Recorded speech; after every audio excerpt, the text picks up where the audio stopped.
hari ini kami dikunjungi oleh Bapak Ibu semua. Karena itu kami ucapkan selamat datang di SMP Negeri 2 Gempol, bahwa saat ini jumlah siswa kami hanya 116 orang di awal tahun ajaran baru, dan sekarang bertambah 2 dari Desa Cupang, dari MTS, dan dari SMP Duku Puntang mutasi ke sini, sehingga jumlahnya 118. Jadi anak-anak akan mendapatkan edukasi tentang kedisiplinan, ketertiban, dan berkesadaran hukum, dan terutama kedisiplinan, ketertiban, bagaimana kita hidup bermasyarakat. Nah, mudah-mudahan kesempatan ini dapat kalian gunakan sebaik-baiknya. Ibu harap kalian bisa menyimak dengan baik, kemudian pahami apa yang bapak-bapak dan ibu-ibu sampaikan, dan yang paling penting adalah menerapkannya dalam kehidupan sehari-hari. Meskipun punya murid sedikit, tapi kalian adalah anak-anak yang berpotensi luar biasa ya. Selamat pagi.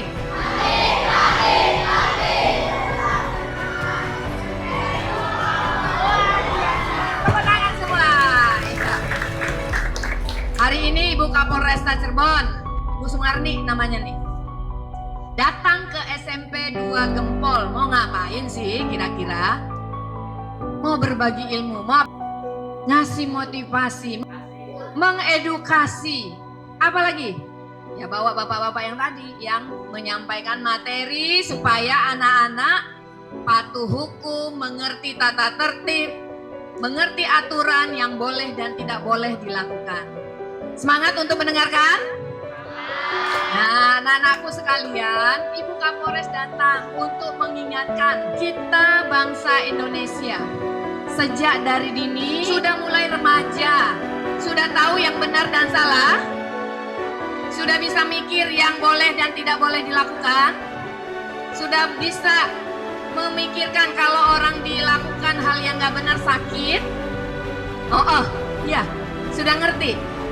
Boleh dan tidak boleh, sudah ngerti. Sudah boleh. Kamu sudah remaja, bukan anak-anak lagi. Ingat, sudah mulai dewasa. Dipikirkan nih dari sekarang. Kamu harus punya apa? Cita-cita. Coba saya mau tanya, siapa yang bisa maju ke depan? Yang laki 2, yang perempuan 2. Kelvin. Ya, Kelvin usianya 13 tahun. 13 tahun. Cita-citanya mau jadi apa, Kelvin? Astronot. Wih, seneng banget. Hebat. Bagus, benar. Lionel, usianya berapa? 14. Mau jadi apa nanti kalau udah besar? Udah dewasa? TNI. Tepuk tangan dulu dong buat Lionel. Nah. Dinda mau jadi apa kalau udah dewasa? Dokter. Tepuk tangan dong. Zuria mau jadi apa? Desainer. Desainer apa? Desainer baju apa desainer ruangan? Oh, desainer baju. Tepuk tangan dulu. Kak, mau gimana cara kamu kira-kira ingin meraih cita-cita jadi TNI? Apa yang harus kamu lakukan mulai dari sekarang? Belajar yang tekun. Apalagi? Percaya diri, oke. Apalagi? Pantang menyerah. Apalagi? Ya. Selain belajar dengan sungguh-sungguh, meminta doa. Ya, ayo kita doakan Dinda jadi dokter. Amin. Oke. Diasah apanya? Latihan ya, referensi. Oke. Belajar dari desainer yang ada gitu ya. Oke, nih.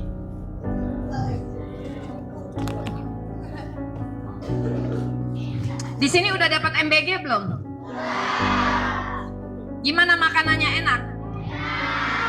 Bersyukur, senang. Dah, silakan duduk. Dah. Oke. Semuanya agar bisa terhindar dari ajakan-ajakan yang buruk. Gimana caranya menghindari ajakan yang buruk? Ya jangan mau ikut. Bilang kayak kamu ada urusan dengan orang tua kamu, saya ada urusan ini, ada urusan itu. Kalau ajakannya melanggar hukum, kamu WA ke polisi, bisa telepon ke 110. Telepon kemana? 110. Rahasia, nama pelapor akan dijaga. Oh, menghindari bullying. 1, kamu sendiri jangan membuli orang lain. Jangan ngomong ngatain orang lain. Ingat, kamu adalah ciptaan Tuhan. Apapun bentuk mukamu, model tubuhmu adalah ciptaan Tuhan. Kalau kamu menghina ciptaan Tuhan, berarti kamu menghina Tuhanmu. Jangan pernah menghina temanmu sekecil apapun, karena dia adalah ciptaan Tuhan. 1 lagi, laporkan ke gurumu. Kalau fatal sekali, nggak bisa dikasih tahu, laporkan ke Kapolsek. Kamu jadi anak Indonesia, persiapkan dirimu, belajar yang baik, jangan banyak main. Pengen nggak punya mimpi jadi orang-orang hebat di masa yang akan datang? Pengen?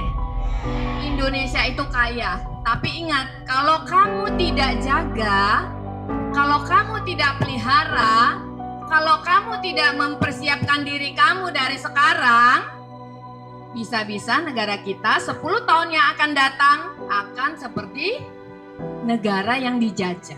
Apapun yang akan kamu lakukan nanti, ketika itu bermanfaat untuk diri kamu, keluarga kamu, dan sesama kamu, kamu sudah berkontribusi untuk negaramu.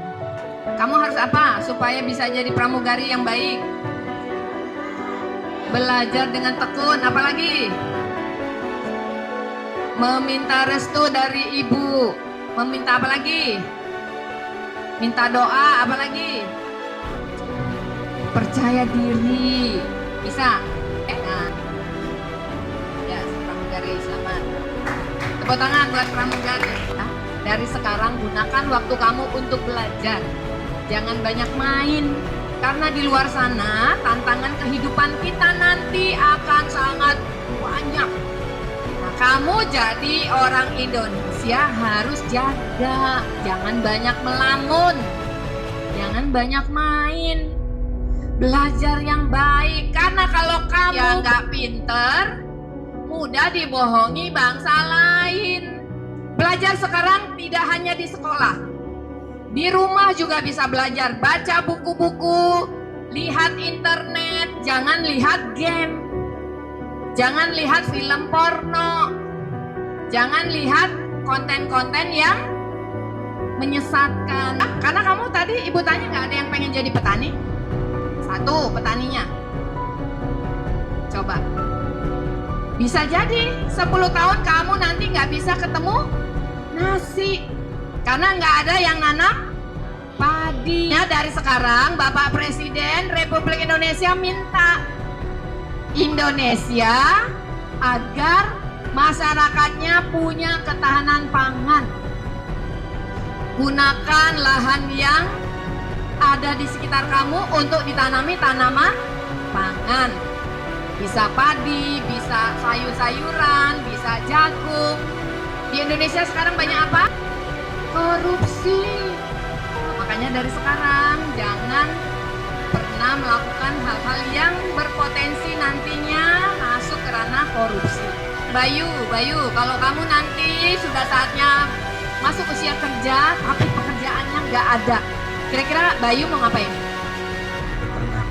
Menjadi peternak. Tepuk tangan dong. Apalagi yang bisa kamu lakukan? Buka usaha kecil-kecilan. Membuka usaha.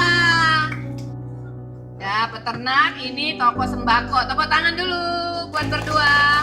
Jangan pernah ikut hal-hal yang salah. Jangan pernah ikut hal-hal yang buruk.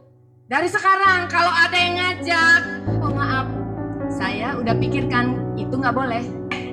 Ingat, yang perempuan harus jaga diri, jaga kehormatanmu. Kalau ada yang berani-berani pegang pipi, pegang bibir, dada, bokong, alat kelamin, laporkan. Ingat, lapor. Ya, jadi tolong jangan sampai kamu jadi korban dan jadi pelaku kejahatan. Ya, supaya kamu bisa apa?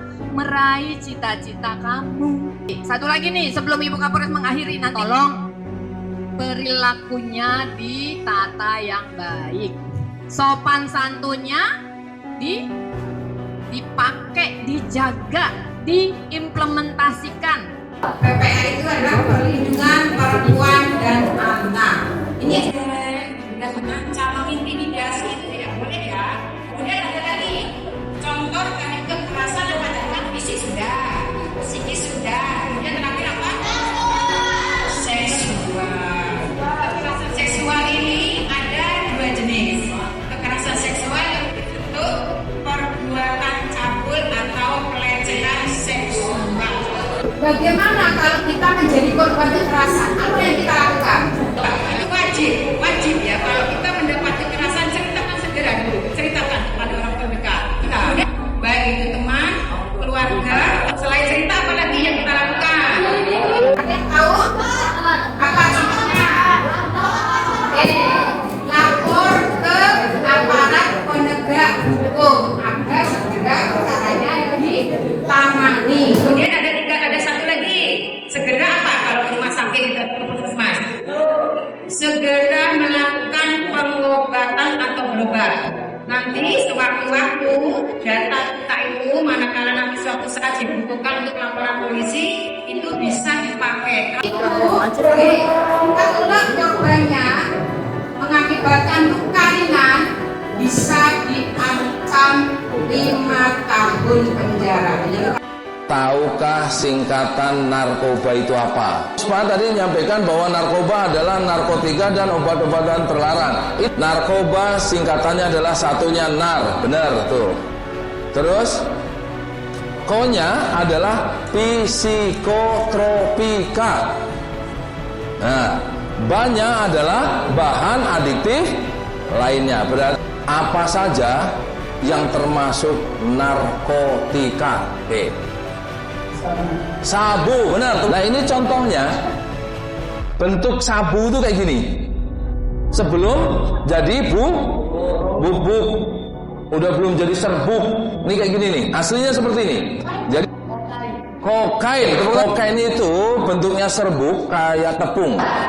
Makanya kalau orang yang kena narkoba pasti otaknya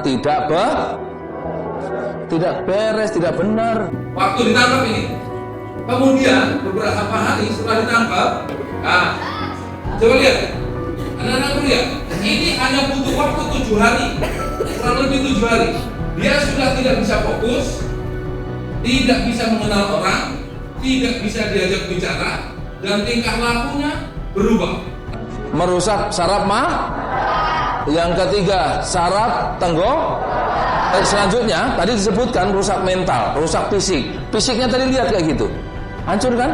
Motor berarti nggak harus pakai helm, nggak perlu surat izin mengemudi.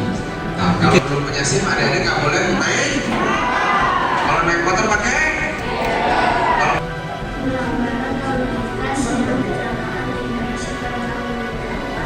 Ya, anak-anak sekalian, Bapak tidak berbohong. Bapak semuanya menyajikan datanya, anakku semua. Bahwa kecelakaan paling tinggi itu dialami oleh anak-anak usia produktif, mulai dari rentang 10 sampai dengan 19 tahun. Hanya untuk mengingatkan supaya adik-adik tetap berada di jalan yang adik-adik sudah tertib mau pakai helm. Kadang-kadang percayalah, kecelakaan ada nih, yang namanya kecelakaan tunggal itu ada. Tapi 99% kecelakaan itu diakibatkan oleh orang lain. Untuk menciptakan situasi yang aman dan kondusif dimanapun adik-adik berada. Ya, dimanapun berada, tolong ciptakan situasi yang aman dan kondusif. Percaya nanti adik-adik akan selamat dalam pergaulan baik di sekolah maupun di lingkungan.